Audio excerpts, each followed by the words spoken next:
감사합니다. 여러분 더우시죠? 이 더위만큼 성령의 뜨거운 역사가 여러분 속에 일어나기를 기원합니다.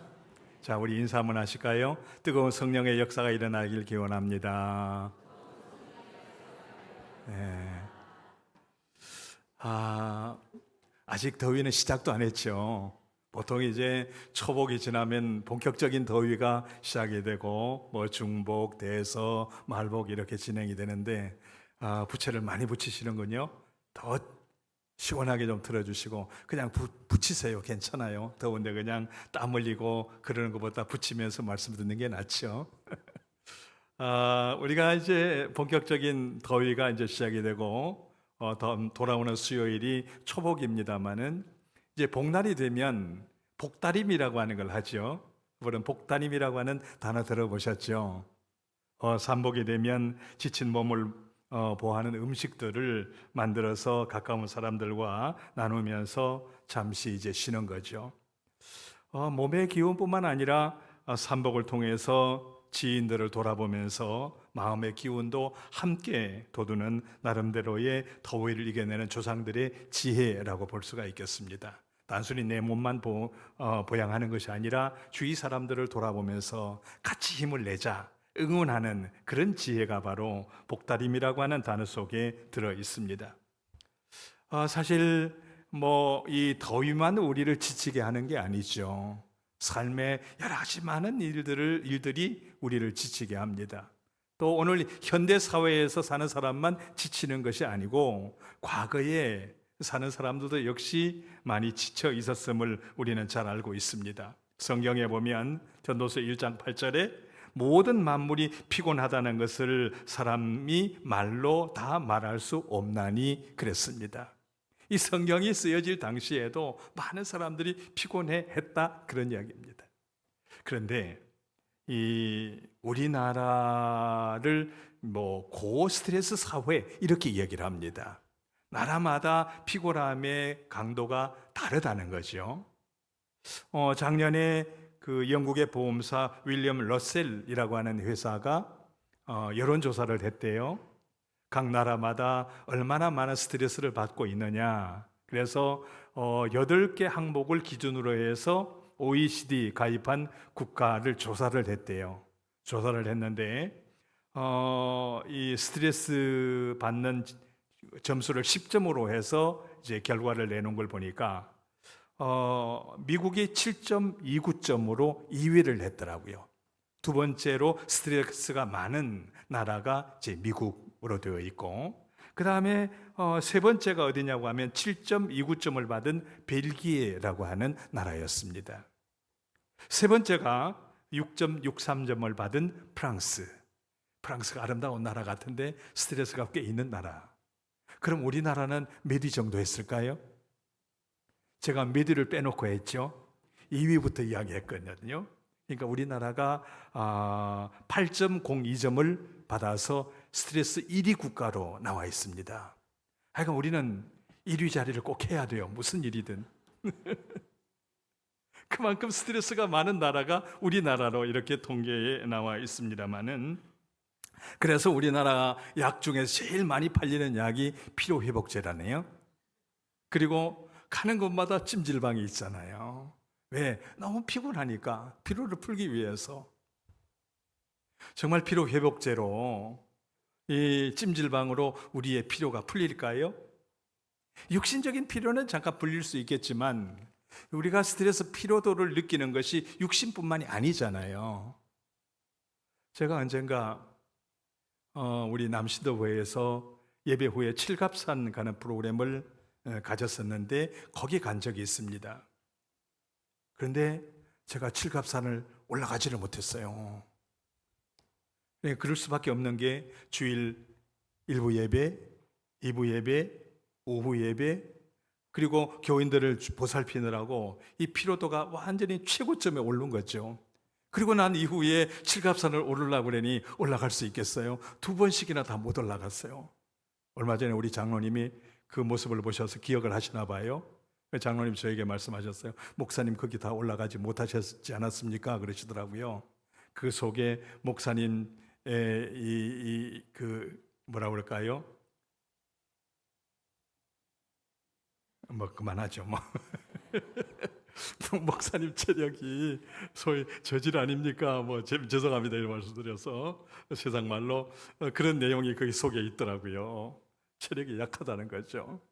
그러니까 그러다 올라가지 못하다가 이제 집에 와서 이제 쉬었죠. 내 체력이 이렇게밖에 안 되나. 그러고서 이제 쉬고 있는데 어떤 분이 전화가 왔어요. 목사님, 누구누구가 다음 주일날 나오신대요. 그래요. 힘이 그냥 그대로 솟더라고요. 그 피로가 싹 불러가고 없어서 막 기분이 좋아서 집안에 막 이렇게 다니던 그런 기억이 나요.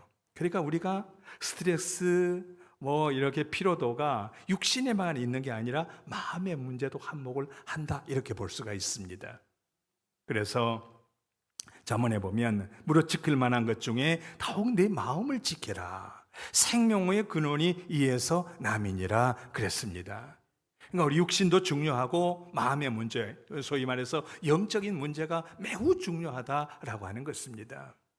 그래서 우리의 육신을 보양하는 것도 중요하지만 우리의 영혼을 보양하는 것이 정말 중요하다는 겁니다. 다시 말씀드려서 요새 말로 우리의 영적인 것을 리필해가는 것이 무척 중요한 것입니다. 1년의 반을 사놨습니다. 또 1년의 반을 이제 시작해서 둘째 주간에 왔습니다마는 우리의 영적으로 어떤 채워야 할 것을 채우고 바라보아야 할 것을 제대로 바라볼 때 남아있는 반년도 성공할 수 있는 것이고 남아있는 인생 우리가 영적으로 쉼없이 달려가서 하나님이 주신 은혜로 충만해져서 기쁨의 삶을 살 수 있는 것이죠. 어떻게 그렇게 가능할까요? 오늘 본문에서 그 이야기를 하고 있습니다.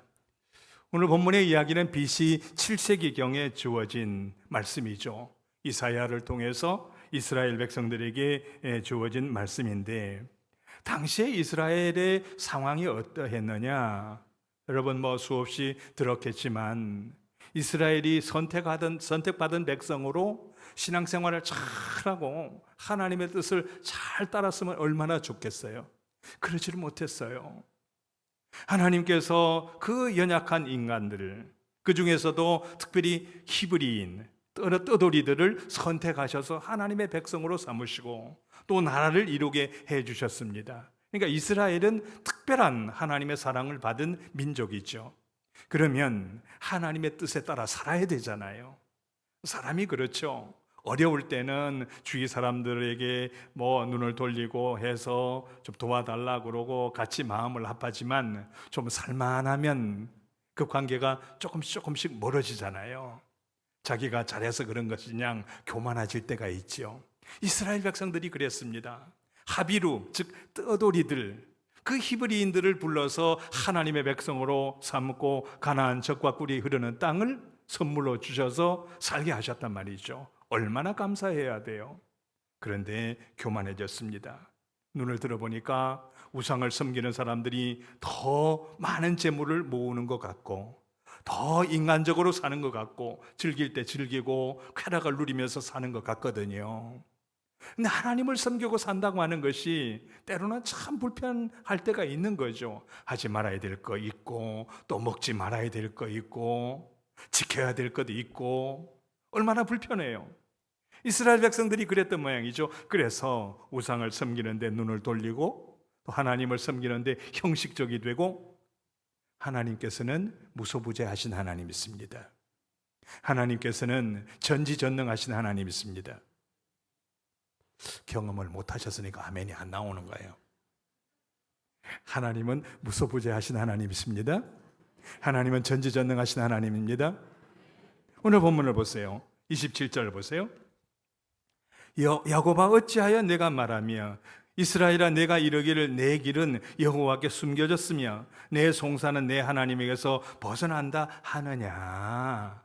너희들이 지금 마음속으로 이야기하고 있는 거 다 듣고 있다. 그런 이야기입니다.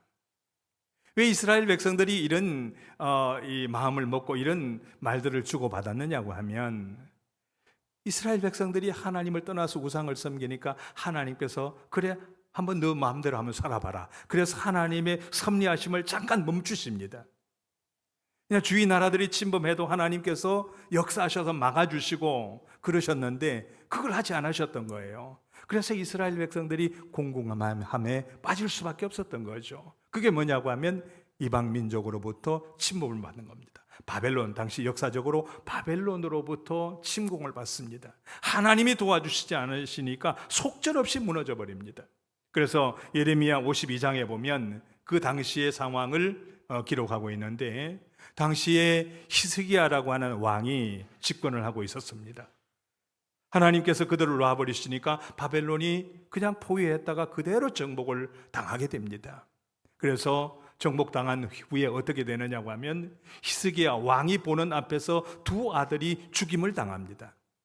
딱 세워놓고 죽입니다. 그걸 보게 해요. 얼마나 비참한 겁니까? 그리고 히스기야 왕의 두 눈을 뽑습니다. 뽑고서 눈이 뽑힌 채 바벨론으로 포로로 잡혀가서 바벨론에서 감옥에서 죽을 때까지 있습니다. 그야말로 비참한 현실이 눈앞에 다가온 거죠. 여러분, 우리가 이 명성 황후에 대한 이야기 잘 알지 않습니까? 우리나라의 소위 국모라고 하는 사람을 일본인들이 죽인 거에 대해서 우리는 얼마나 비참함을 느끼고 있어요. 엄청난 수치로 생각하고 있지 않습니까?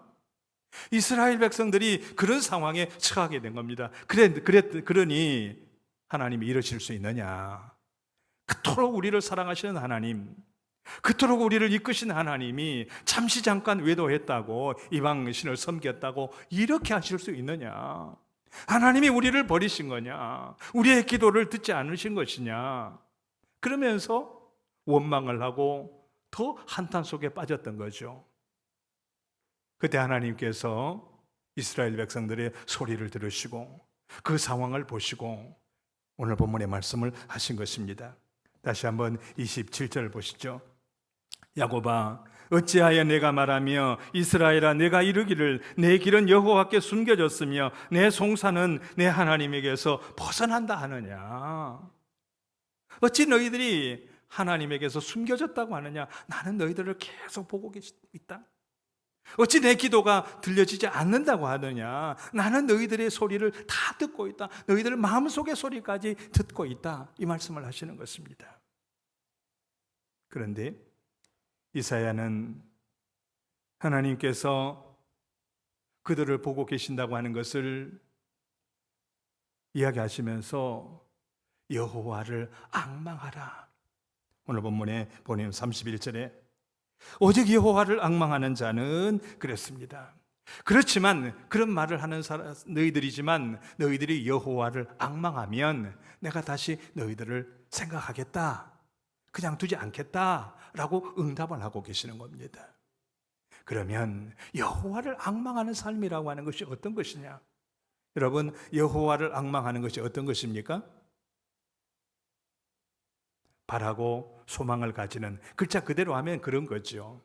근데 오늘 성경에서 여호와를 앙망하면 하나님께서 새 힘을 주시는데, 앙망하는 것이 뭐냐? 어떻게 해야 새 힘을 얻을 수 있느냐? 육과 영이 보양, 다시 말해서 하나님의 힘으로 리필, 충만해질 수 있느냐라고 하는 거죠. 어떻게? 먼저 이사야는 연약한 우리 힘을 고백하라는 겁니다. 우리가 지금 좀 살만하다고, 신앙생활 수년 했다고 교만해진 그 마음을 다시 한번 헤아려 보라는 겁니다. 이것이 앙망입니다. 그러면서 오늘 본문에 이렇게 이야기하죠. 야곱아, 어찌하여 네가 말하며 이스라엘아 내가 이르기를 내 길은 여호와께 숨겨졌으며 내 송사는 내 하나님에게서 벗어난다 하느냐? 여기 보면 야곱아 그랬다가 이스라엘아 그러죠. 야곱이 누구예요? 야곱이 누구예요, 여러분? 야곱이 이스라엘이지. 이스라엘이 누구예요? 야곱이지요.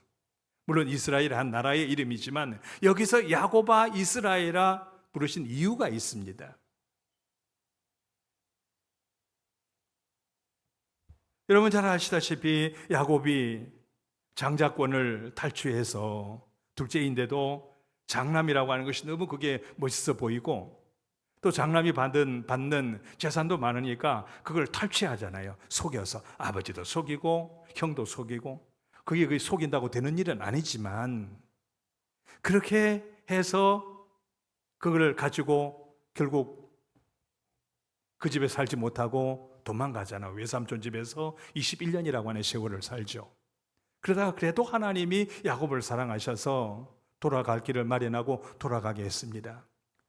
야곱 강가에서 하나님의 임재를 경험하고 하나님과 씨름하죠. 그래서 하나님, 야곱이 살다 보니까 하나님 은혜 아니면 되는 게 아무것도 없거든요. 그래서 하나님 축복해 주시지 않으시면 저는 놓지 않겠습니다. 그래서 하나님의 천사와 씨름을 하잖아요.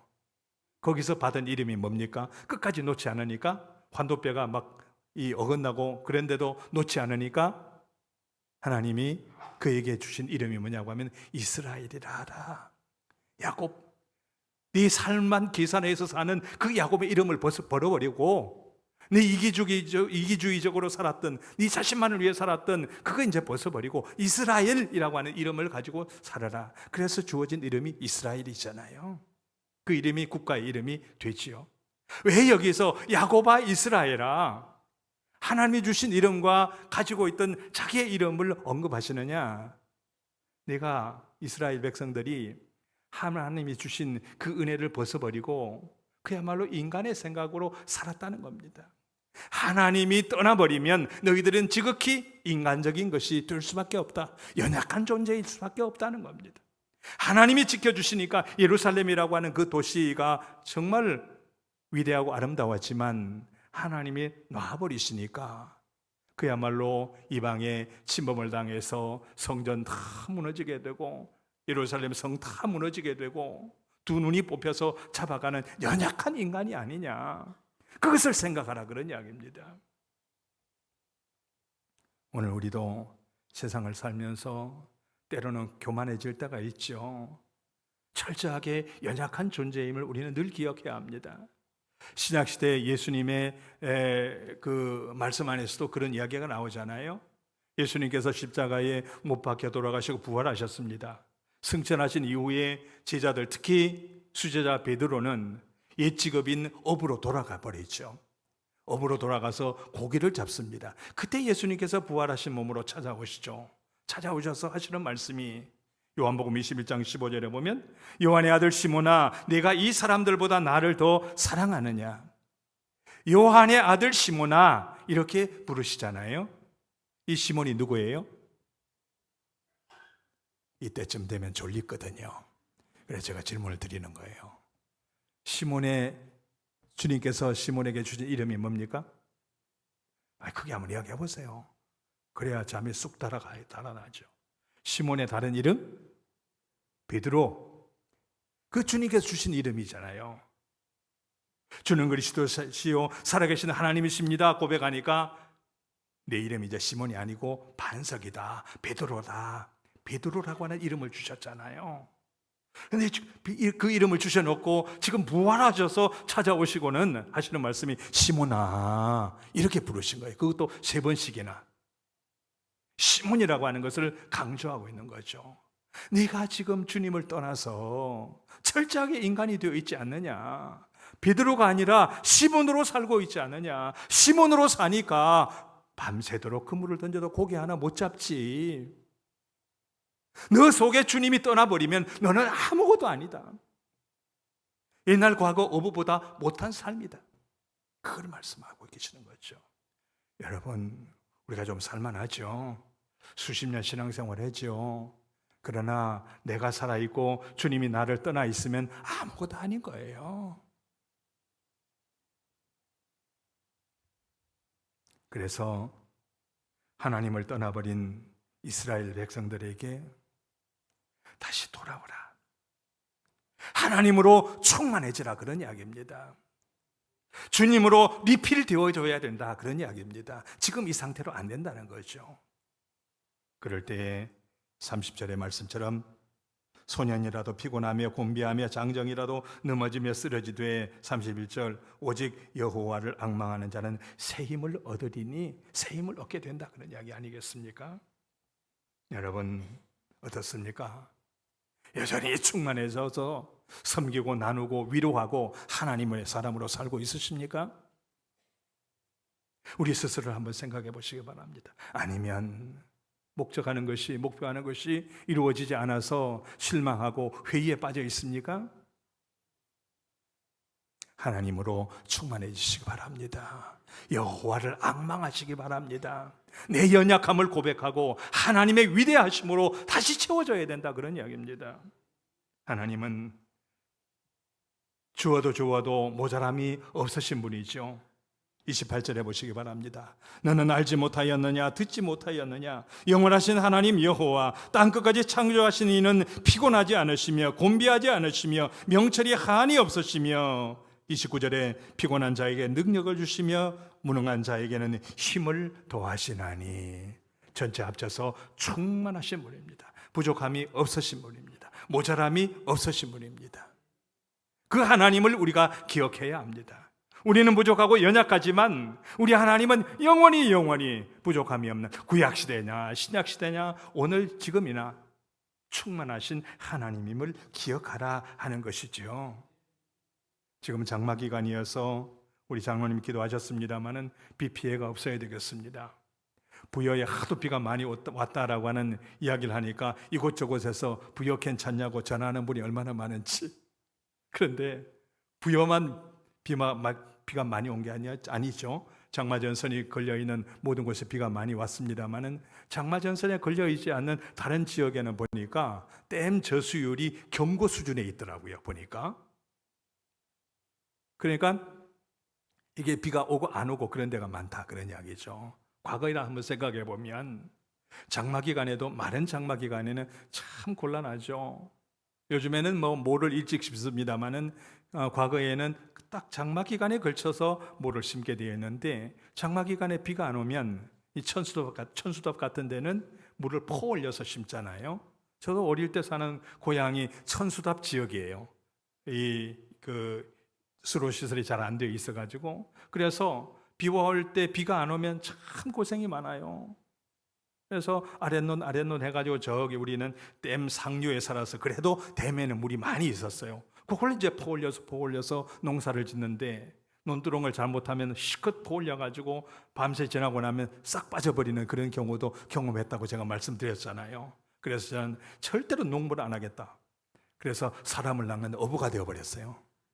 어쨌든 그래서 이 퍼 올리는데, 그때 되면 한 집만 그리는 게 아니라 수많은 동네 사람들이 다 양수기로 퍼 올립니다. 그러면 댐물이 줄어들어야 되잖아요. 가보면 여전히 그 수준이에요.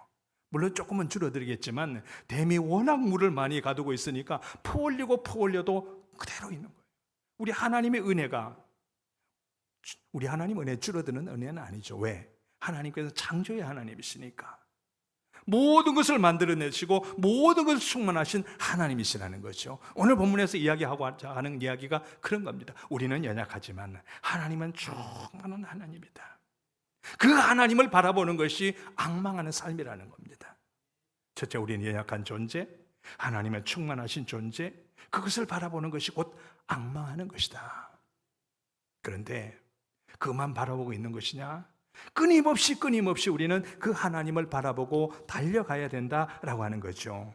오늘 31절에 다시 한번 보시면, 오직 여호와를 앙망하는 자는 생명을 얻으리니 독수리가 날개치며 올라감 같을 것이요 다른 박질하여도 곤비하지 아니하겠고 걸어가도 피곤하지 아니하리로다. 새 힘이 이제 그런 힘인데, 그런 힘이 그냥 주어지는 것이냐? 그건 아니라는 거죠. 여러분, 날개를 치는 새가 끊임없이 반복을 해야 합니다. 몇 번 쳤다가 놔둬서는 안 되는 거죠. 끊임없이 반복하는 겁니다. 다름질하는 것도 마찬가지죠. 발걸음을 끊임없이 옮겨 놓는 것이 다름질하는 거고, 걸어가는 것도 마찬가지죠. 끊임없이 옮겨 놓는 겁니다. 반복입니다. 참 피곤하죠. 그러나 여호와를 앙망하는 자는 끊임없이 반복을 해야 된다, 그런 이야기입니다. 우리가 부부 생활하는 거 그렇잖아요. 결혼하면 깨가 쏟아지죠. 그런데 그 깨가 늘상 쏟아지느냐? 그렇지 않습니다. 좀 지나고 나면 깨 쏟아지는 게 멈춰지고, 봤던 얼굴 그 다음날 또 봐야 되고, 그 다음날 또 봐야 되고. 재미있던가요? 나 혼자 살면 설거지 안 하고 그냥 놔둬도 되는데, 같이 사니까 설거지도 해야 되고, 나 혼자 그냥 굶고 지나갈 수도 있는데 남편 때문에 또 밥해야 되고, 하루만 하면 끝나면 얼마나 좋아요. 계속 반복되잖아요. 그래서 그게 반복되는 게 싫으면 끝나는 거죠. 그래도 끊임없이 반복하는 거 아니에요. 그래서 나중에는 아이고 불쌍해서 살아준다 이거 되잖아요. 그게 부부 생활이에요. 반복하는 게 싫으면 안 되는 거죠. 끊임없이 반복해야 돼요. 공부도 마찬가지요. 자식들은 공부 시켜보지만 하나 가르쳐주고 뭐 하나 연결해주고 끝 아니잖아요. 끊임없이 반복하는 겁니다. 자식들 장갑 들여놓고 나니까 끝나는 것 같았어요. 저도 가보니까 손주 보니까 손주 뒷바라지도 해야 되죠. 앞으로 계속 해야 될 것 같더라고요. 끊임없이 반복하는 이게 삶인 것입니다. 신앙생활도 마찬가지입니다. 예배드리는 것, 기도하는 것, 성경 말씀을 읽고 배우는 것, 겸손한 것, 배려하는 것, 용서하는 것, 사랑하는 것, 섬기는 것, 베푸는 것, 봉사하는 것, 드리는 것 끊임없이 반복하는 것입니다. 이게 여호와를 앙망하는 겁니다. 거기서 새 힘을 얻게 된다 그런 이야기입니다. 여러분 신앙생활 지루하시죠? 힘드시죠? 그러나 신앙생활은 여호와를 앙망하는 것이고 앙망하는 것은 끊임없이 반복해서 나가는 것입니다. 그 속에서 보화를 찾아내는 것입니다.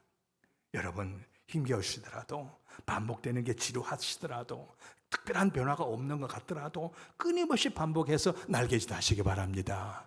그럴 때 새 힘을 얻고 충만한 은혜를 체험할 수 있는 것입니다. 또 하나 우리가 앙망하는 삶을 생각해야 되는 것은 여기 보면 독수리 날개치며 올라감 같을 것이요 그랬습니다. 올라간다라고 하는 것입니다. 이게 뭐냐? 하나님의 힘, 그 무한하신 은혜 위에 또 새 힘을 주시는 하나님의 그 힘 위에 나의 삶을 태우는 것입니다. 여러분 독수리가요 날개치면서 막 올라가다 어느 정도 올라가면 날개짓 안 해요. 왜 그런지 아세요? 독수리가 날개짓 그렇게 많이 하진 않습니다. 어느 정도 고도에 올라가면 그냥 날개만 쫙 펴가지고 있습니다. 왜 그럴까요? 윙랩이라고 하는 이 날개 끝에 손가락 같은 것이 쫙 펼쳐져 있죠. 요게 조절을 해서 상승 기류를 감지를 한답니다.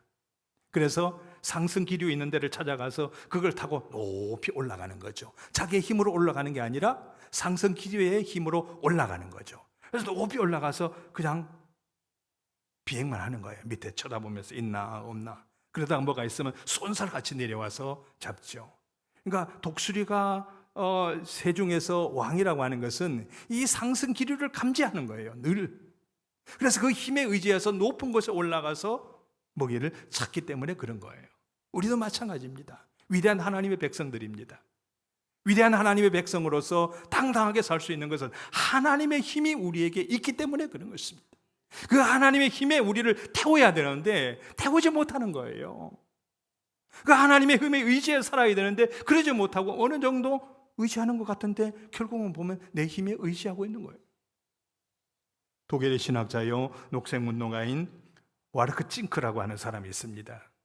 와르크 찡크라고 하는 사람이 현대 신앙인들을 이런 이야기로 비유해 놓고 있습니다.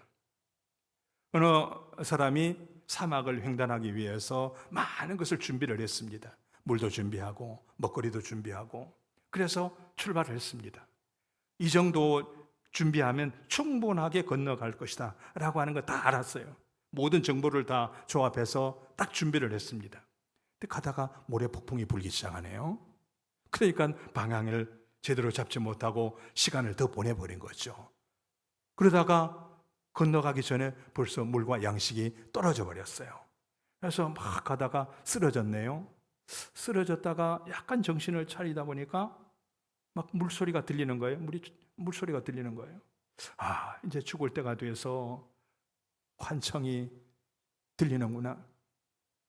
보니까 저쪽에 보니까 나무가 한들한들하고 막 새가 나는 게 보이는 겁니다. 아이고 이제 죽을 때가 되어서 환각 증세가 나타나는구나. 그러고서 죽었대요. 베두인이 자식하고 거기 오아시스에 물 길러 왔다가 아버지 이 사람은 왜 물 옆에서 죽었을까요? 그랬더니 이 베두인 아버지가 하는 이야기가 이 사람이 바로 현대인이다 이렇게 이야기했다는 거예요. 현대인 자기 지식이 많아요. 그래서 자기 지식의 모든 것을 싣고서 살아가는 겁니다. 그 지식이 잘못된 것인 줄 모르고 그러다가 그 지식이 무너지면 같이 죽는 겁니다. 신앙생활도 마찬가지입니다. 우리가 신앙생활을 오래 하다 보니까 많은 지식이 쌓입니다. 그 지식에 자기를 태울 때가 많습니다. 정작 하나님의 은혜 안에 자신을 태워서 끊임없이 달려가야 되는데 자기 지식, 자기 경험 거기에다 태워서 결국 고사당하고 만다는 거죠. 여호와를 앙망하는 자는 하나님의 힘에 나의 삶을 싣는 것입니다. 현실적으로 보이지 않는다 할지라도 영적인 감지력을 가지고 하나님의 말씀에, 삶에, 하나님의 능력에 우리 자신을 실어서 가는 것, 그것이 여호와를 앙망하는 것입니다. 여러분, 때로는 보이지 않습니다. 때로는 지루할 수도 있습니다. 때로는 다른 것이 더 멋지게 보일 수 있습니다. 그러나 하나님의 힘은 보이지 않는다 할지라도 여전히 나의 삶을 붙잡고 계시는 것을 믿으시기 바랍니다. 그 삶에 여러분의 삶을 실으셔서 높은 곳에서 세상을 바라보며 당당하게 살아가시는 여러분 되시기를 주의 이름으로 축원합니다. 기도하시겠습니다. 자비로우신 하나님, 은혜로우신 하나님, 무더위 속에 우리의 육신이 지쳐 있지만 우리의 영은 여전히 주님의 말씀과 주님의 은혜로 새 힘을 얻은 자로 이렇게 달려가고 있음을 믿습니다.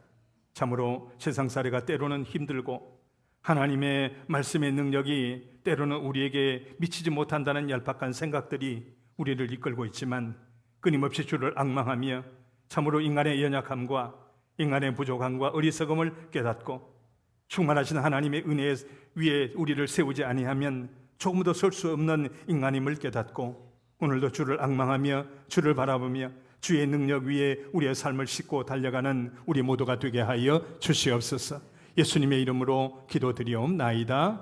아멘.